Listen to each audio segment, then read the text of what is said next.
Welcome to the Extra Mile podcast for bar exam takers. There are no traffic jams along the Extra Mile when you're studying for your bar exam. And now, your host, Jackson Mummy, owner of the Celebration Bar Review.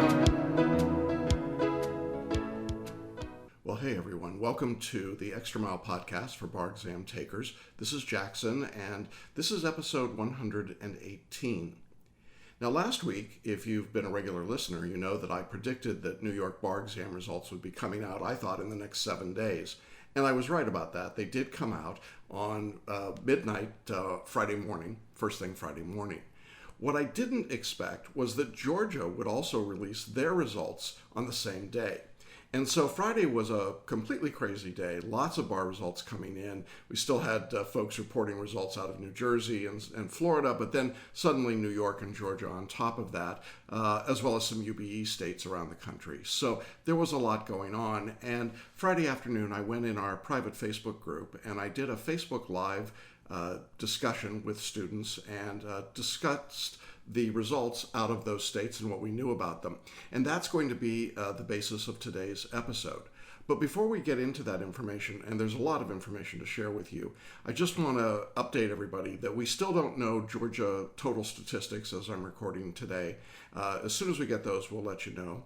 And we are expecting now in early November to get Texas results. That'll be the next big state to come out. So watching for Texas, they're next up on the draft board, if you will.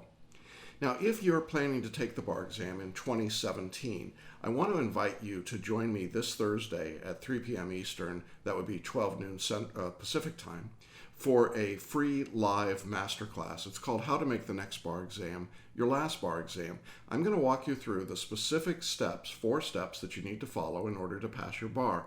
This is a set of materials that we've been providing free for a couple of years now. We've had literally several thousand people go through this webinar, and the results have been spectacular. And you've been hearing in these podcasts folks that have been through that first webinar and then joined us and passed their bar exam. So I really want to invite you, whether you're a first-time taker or a repeat bar taker, regardless of what your situation is, join us Thursday, 3 p.m. for this webinar. Now, seating is limited, so you need to reserve your seat in advance, and you can do that by going to celebrationbarreview.com. Click on the button on the front page there to reserve your seat. If you prefer to use your mobile device and text your registration, go ahead and text the phrase Next Bar Exam. So that's all one word, Next Bar Exam, to the number 33444. So text Next Bar Exam to 33444. We'll get you registered that way as well. And then we'll see you Thursday at 3. Well, there was a lot going on. We have a lot to share with you. We've got some great episodes coming up, some more hangouts with successful bar takers. We've gotten some folks from New York and Georgia who've agreed in the upcoming interviews to share their time and their experience with us. I think you're going to really love those.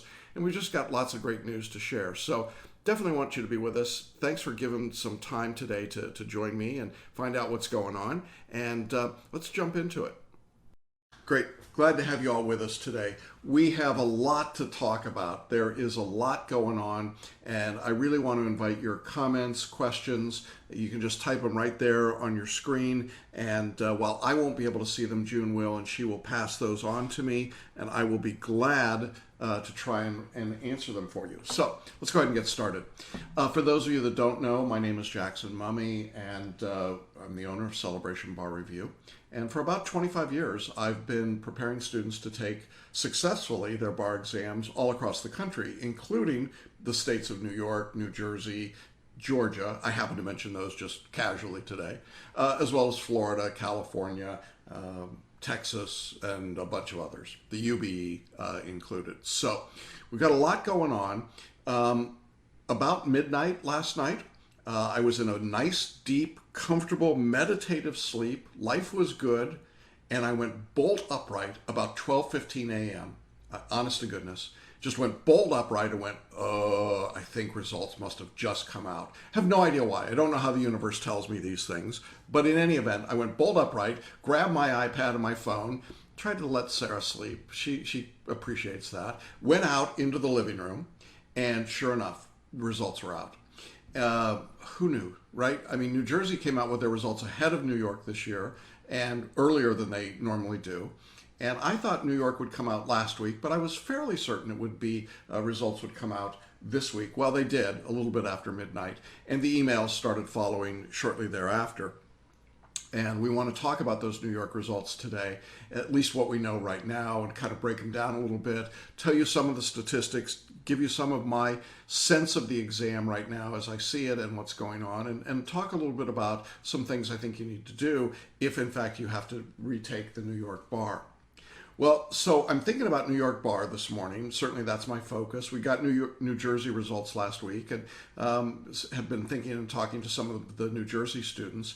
And then about 12:30 Eastern time today, a news bulletin flashes across my desk. Georgia has released their results. Are you kidding me? Georgia is usually the very last state to give their results in the country. I mean, they have actually been later than Thanksgiving in the past.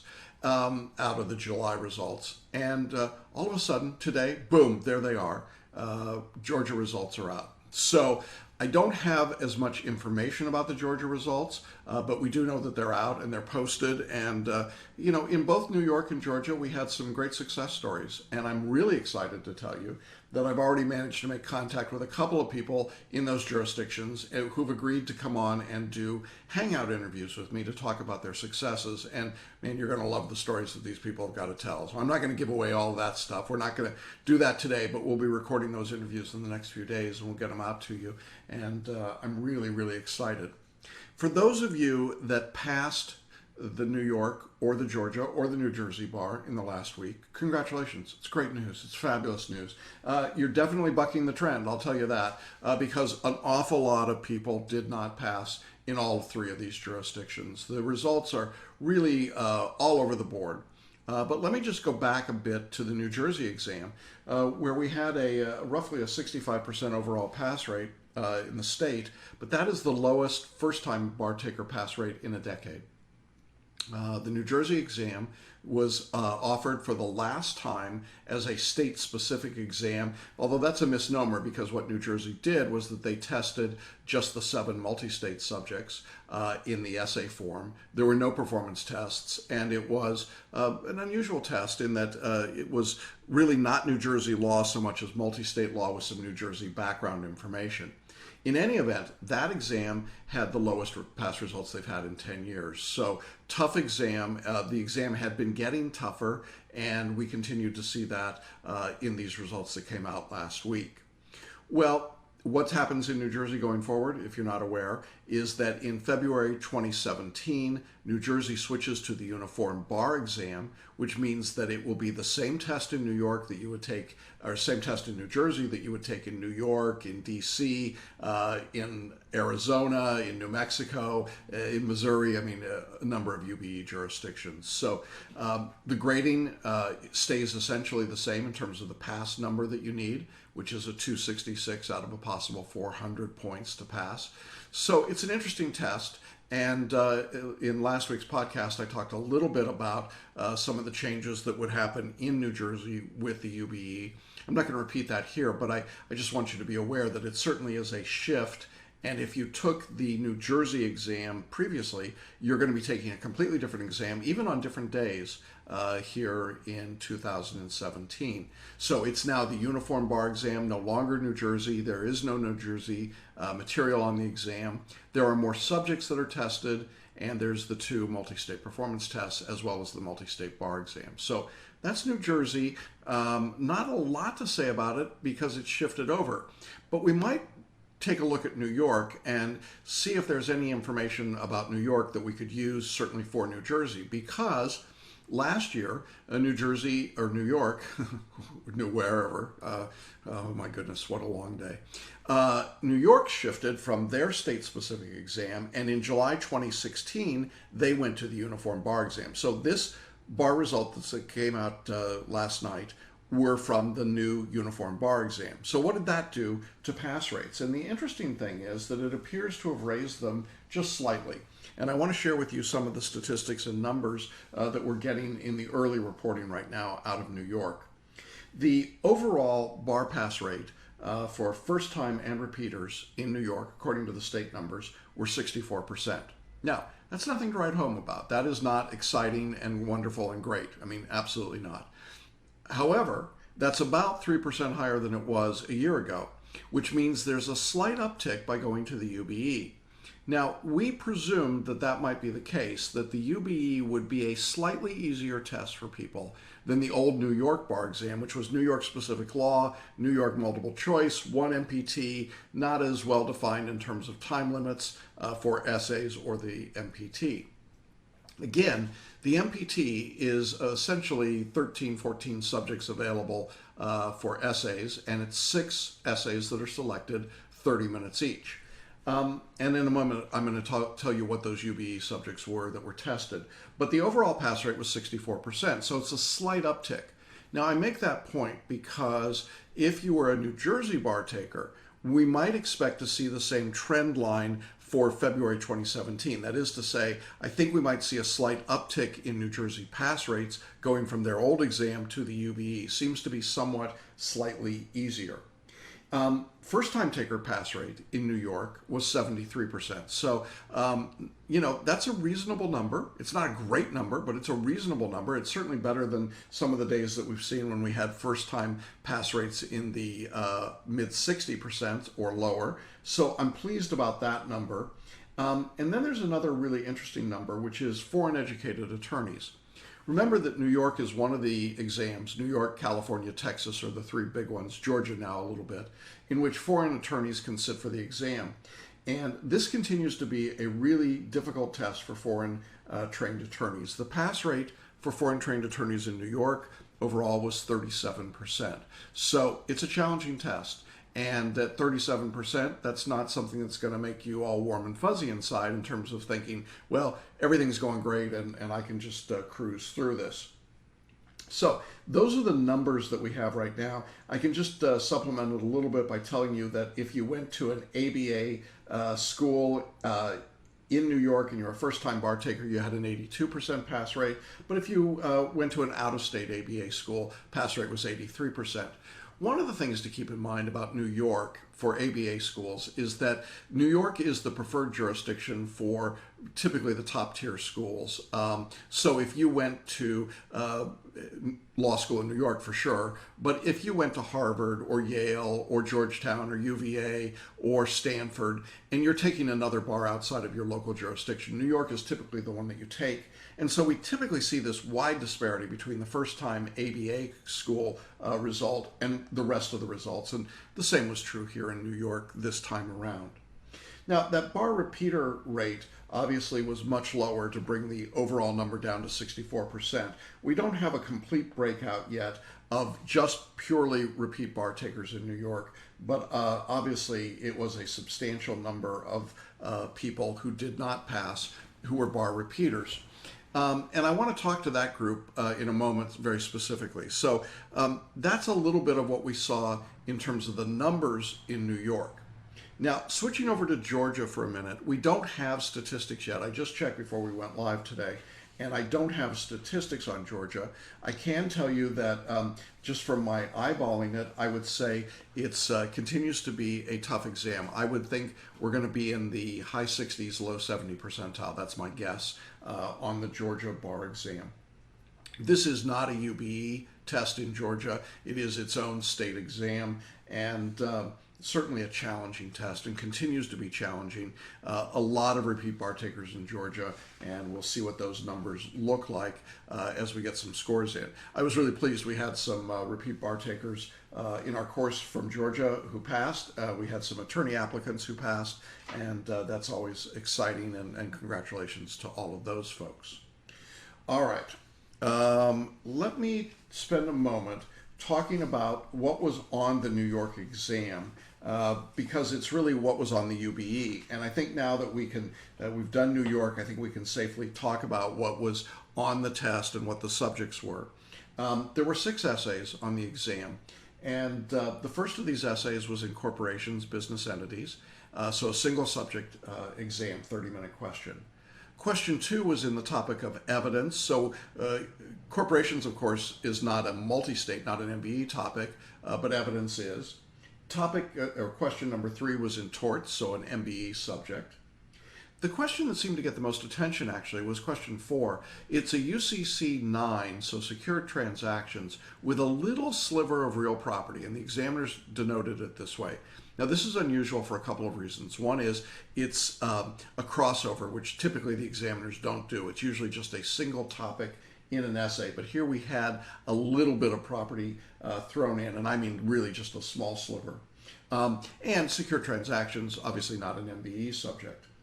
Then question 5 was contracts, MBE contracts, and question 6 was MBE civil procedure. So what you've got essentially are evidence, torts, contracts and civil procedure, a little bit of property, so a lot of MBE, and then a couple of sort of outlier subjects of corporations and UCC 9 in the essays, and then 2 performance tests. So interesting to kind of get a feeling for what was being tested there. Now, for those of you that are not entirely clear on the UBE, I want to make this point because as I've looked at some results and talked to a few people earlier today, I continue to think that one of the great challenges is that there were still a number of people that thought that this was the New York bar exam, that they were doing New York law or writing it the way the old New York bar exam was set up. And I want to be explicit about this. This test in New York was exactly the same test that was given in Alabama, in Alaska, in Arizona, in the District of Columbia, in Idaho. I mean, your own private Idaho, folks. It was the same test. Now, the scoring is different and the grading is different, but it's the same test. And so I really, really want to emphasize this to you, that you cannot prepare for the UBE the way you prepared for the prior state exam. So you can't prepare for New York's UBE the way you prepared for the old New York exam, or the same for New Jersey, or the District of Columbia, or South Carolina next year, or any number of other tests. This is a uniform test, and you've got to study for it, and you've got to write and develop your practice and your performance to meet the requirements of that particular exam. So I hope everybody's kind of getting that in their head now. It's a tough concept, and I worry that people are not necessarily responding to that in quite the way that I would like them to. So be aware of it, be alert to it. Now, I want to talk a little bit about scoring because there is a unique piece of the Uniform Bar Exam right now that impacts scoring, and that is that you could have taken the UBE in New York, gotten your result, and it was not a passing score of 266, and that's the number you need. You can't just pass in New York one part of the exam. In other words, you can't get 133 on the multi-state and pass that, and then 133 in the essay portion and pass that. By the way, that is possible in some UBE jurisdictions, like Kentucky. The downside is that you're in Kentucky. But you can take and pass one part of that exam, which is UBE, and bank that score and go on and take the other one. So something to keep in mind. However, let's say that you got a 260 to a 265 in New York. So somewhere in that range, at least 260, but not 266. Is all lost? And the answer is no. And I think this is really important, and I want to just share this with you. These rules are really fluid, and they're really dynamic, and they change in every jurisdiction. So don't hold me to any of this. This is just my best understanding of what's going on, and you need to check it out for yourself. But at least as far as I can tell, based on what the NCBE is saying these days, you could take a score of 260 to 265 and apply it, given some very strict requirements about when you apply and when you took the exam and what you did. And the NCBE's website, and we'll link to that in our show notes later, is got all of these permutations in there, so you can actually walk through them and say, well, if I did this and not this, what would happen? But the interesting point is that when to get this score, you could take it and apply it to one of these other jurisdictions with the UBE that had a lower required passing threshold and pass that bar. So what I want to do right now is go through the states where a score of 260 to 265 would pass, because I think it's important to know that. So here are the states where that would happen. Alabama requires a 260. So if you had a 261, you could now move over, apply that 261 that you got in the New York bar, and be admitted theoretically into Alabama without having to retake the bar. Connecticut requires a 264. Minnesota, a 260. Missouri, a 260. There you go. What else we have here? New Mexico requires a 260. North Dakota, a 260. So, is a North Dakota bar license as valuable if you're in New York as somewhere else? Well, probably not, but it depends on what you're doing. And for some of you, I think there's some reason to take your score and take the easy win. Take the I'm licensed in Alabama or Missouri or wherever and become a member of that bar. And then if you want to resit for the New York exam, by all means. But now at least you're a member of a bar. Does that make sense to people? I hope it does. I hope that that's something that you all can think about and go, yeah, I got that. I'm with you. So that is one approach for sure that you can use. Now, I also want to tell you that this 266 number, I'm kind of surprised that New York has not raised it because it is not the highest UBE score at all. Just to put it into context, Alaska. Why does anyone want to practice in Alaska? But some people do, and we've actually got some people in our course that took it. But Alaska requires a 280 on the UBE. Wow, that's a kicker, isn't it? In the District of Columbia, a 266. In New Jersey next year, a 266. Some other jurisdictions that are going to be higher. When Massachusetts comes online, looks like they're going to be at 270. New Hampshire's a 270. Nebraska's a 270. Really? Nebraska? Oh, I'm going to make so many enemies with this. Let's see, where else? Crazy numbers that you've got to hit. Oregon, of course, Oregon, 284. Yeah, who knew? Utah, 270. Vermont, I don't know what New Vermont is, forget it. Washington, 270. West Virginia, 270. Wyoming, 270. So that 266 is a pretty generous number. Now, here's what I'm seeing with that 266. It appears to me that sort of that triad of DC, New Jersey, and New York are going to stay all at 266. So those scores are going to be pretty much interchangeable. I think that's got some interesting possibilities, and let me tell you why. If you're taking the New York bar, unless you're a foreign trained attorney, and then you have to take it in New York. But if you're not in that situation, and let's say you live somewhere else in the country, and you apply for the New York bar, they're going to send you to Albany or Buffalo to take the exam. Now, that's not horrible in July, but it is horrible in February. And quite frankly, if instead of doing that, if you could go to Trenton or Washington, D.C. to take the same exam with the same score, and the only difference is that you get barred in that jurisdiction and then transfer it to New York, really? Why wouldn't you do it? I mean, the character and fitness is not that much different in any of those jurisdictions, and now they do seem to be moving up or consolidating their scores. So I'm going to tell you, I was wrong. I thought New York would be very difficult in terms of portability. They're actually more open to portability than I thought they would be, and states like Oregon are the ones, and Wyoming are the ones that are tougher to get into. It makes no sense to me, none. But that's the reality that we're facing. So I think you can be more strategic about which jurisdiction you're sitting for. And if you got results today in New York and your results are 260 to 265, so you didn't pass New York, I would definitely look at these other jurisdictions. Now, what if you got a 266 or better in New York and you passed? Well, first of all, congratulations, you're a member of the New York Bar. Presumably you've done the other steps that had to be taken. But you can also take that score and now you could transfer that to other jurisdictions and become a member of those bars, which you may or may not want to do. I mean, it's additional work and CLEs and licensing fees and so on. But if you're interested, you can certainly do it. And so I think it's, the dream come true for some people that they can now take one exam and be licensed in several different jurisdictions. To be clear, there are some states where this is not happening. Texas, California, Florida, all come to mind. Illinois, another big state, is considering the UBE, and in all fairness, they're considering it in Texas as well.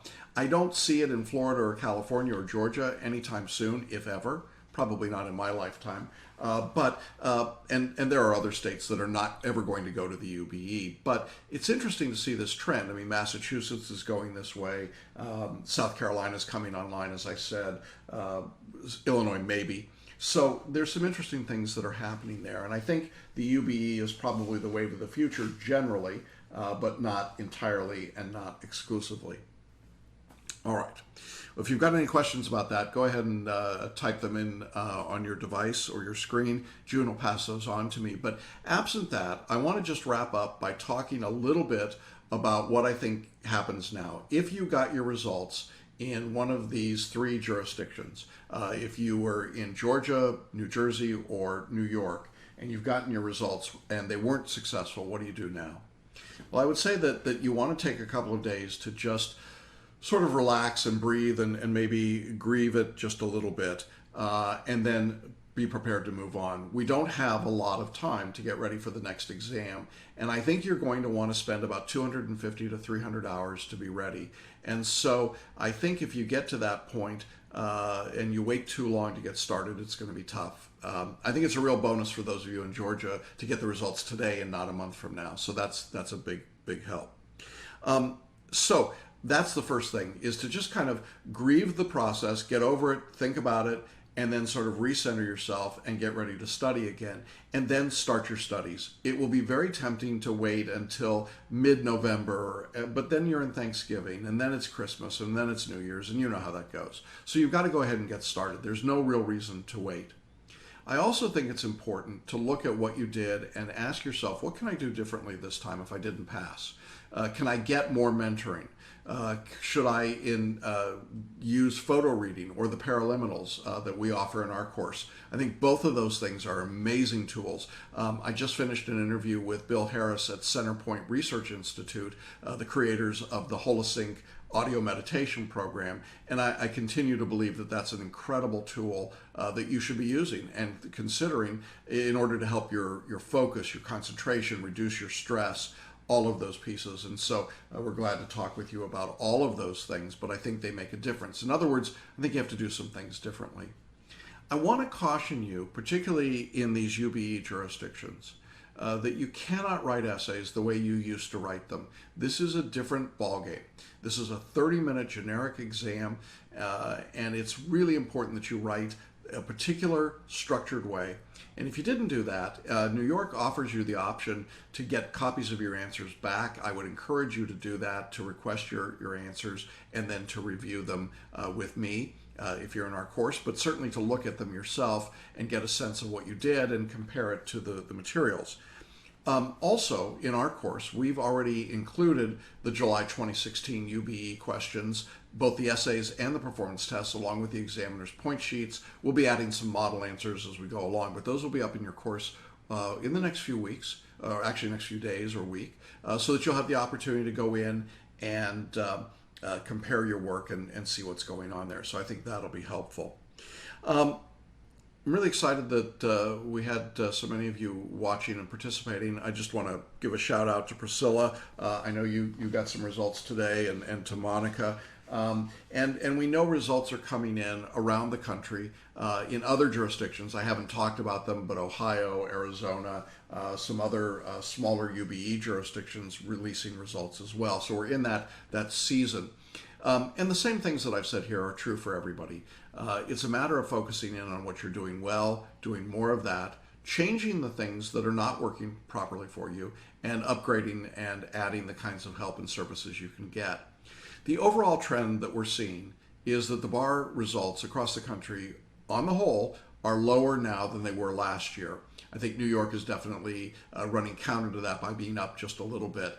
I'm afraid when we get California results in and Texas results, we'll probably see those numbers continue to drop since those are consistently difficult exams. And I think we're going to just continue to see more and more people struggling to get through them.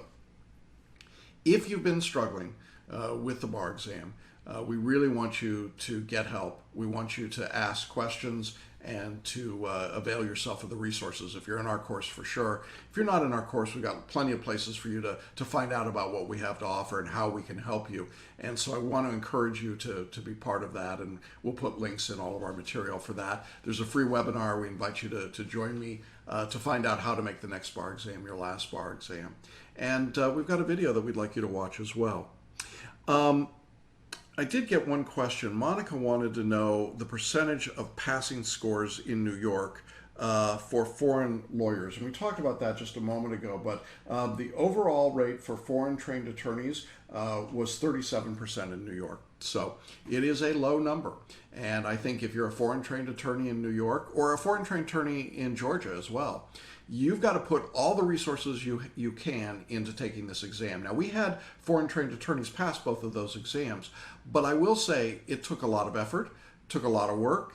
These were generally people who got as much mentoring as possible and put in the time and the effort.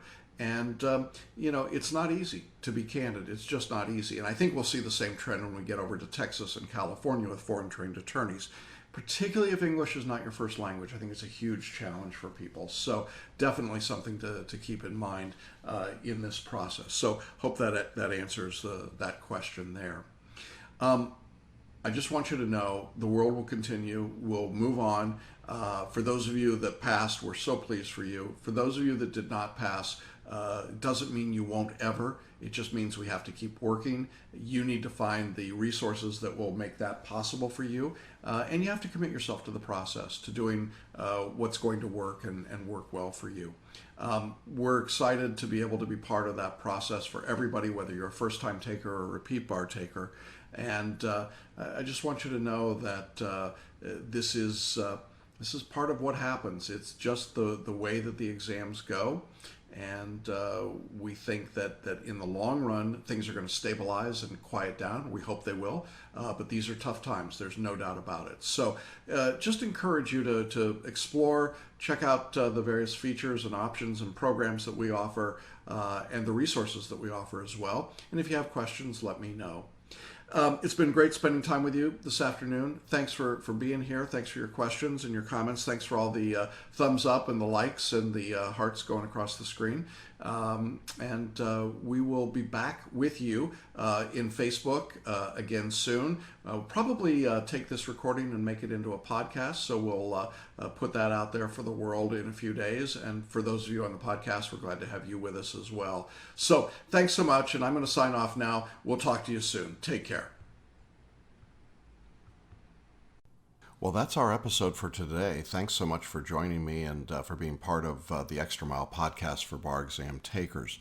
Now, if you'd like to catch up on prior episodes or check out the show notes, you can do that by going to our webpage at celebrationbarreview.com. Click on the link at the top of the page for podcasts, and there you'll find all of our previous episodes as well as the show notes. You can also subscribe to the podcast from that site, or you can go to iTunes and subscribe there. Just type in the Extra Mile podcast for bar exam takers, and you can subscribe and be part of the podcast series. And we would love to have you do that. While you're on the iTunes site, we would also really appreciate you giving us a quick, honest rating and review. That feedback is really useful to me as I prepare these episodes. It only takes about 30 seconds, so I hope you'll do that. Just type in the name of the podcast and give us your rating and review.